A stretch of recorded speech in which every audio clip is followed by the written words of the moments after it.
Faisons maintenant un bilan des estimations des gains de productivité réalisés par l'outil. Ces calculs de productivité peuvent être constatés à partir d'une dizaine de batchs automatisés et en supposant que le batch est en cours de développement ou qu'il subit périodiquement des évolutions fonctionnelles ou des corrections totalisant au moins 15 jours hommes par an.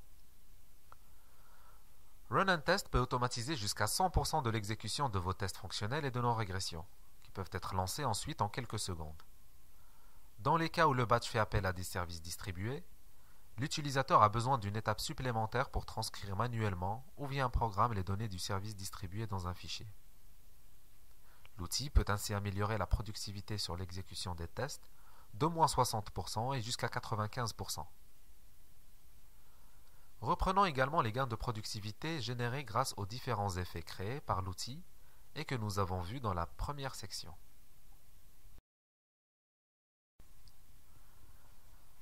Nous pouvons également intégrer un coût indirect lié à l'amélioration de la qualité.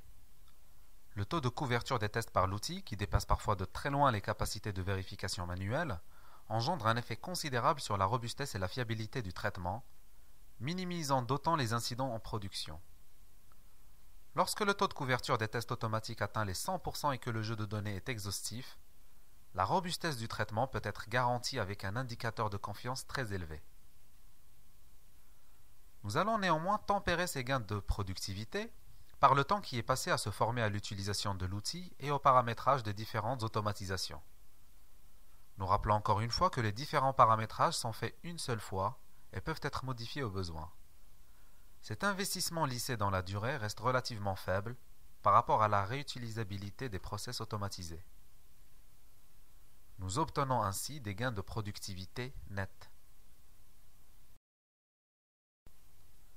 Nous allons ensuite appliquer un facteur qui représente la part d'une tâche dans le process global.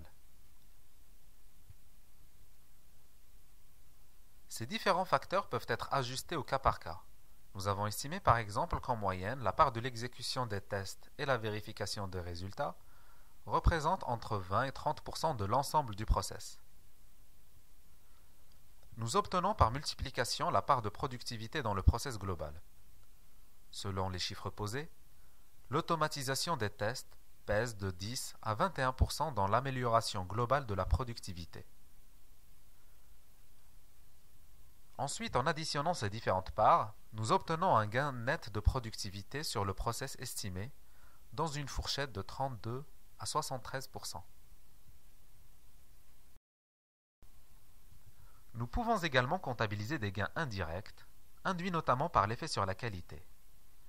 Il est établi de façon empirique que les 5% d'anomalies découverts après la mise en production représentent 95% des coûts de correction. Nous pouvons estimer que l'effet qualité agit dans les mêmes proportions sur la détection d'anomalies avant les mises en production et in fine sur le coût de maintenance qu'il est possible d'économiser. La maturité de l'outil Run and Test qui dépend à la fois de son caractère comme étant un nouveau produit, mais également du fait que les systèmes d'information ne se ressemblent pas tous et qu'il peut y avoir un certain nombre de cas particuliers, selon les applications bien sûr, qui peuvent nécessiter des évolutions de l'outil pour qu'il puisse tenir ses promesses. Nous estimons ainsi que l'outil est dans l'état actuel adapté à 70% de vos problématiques et qu'il peut encore progresser pour gagner en maturité.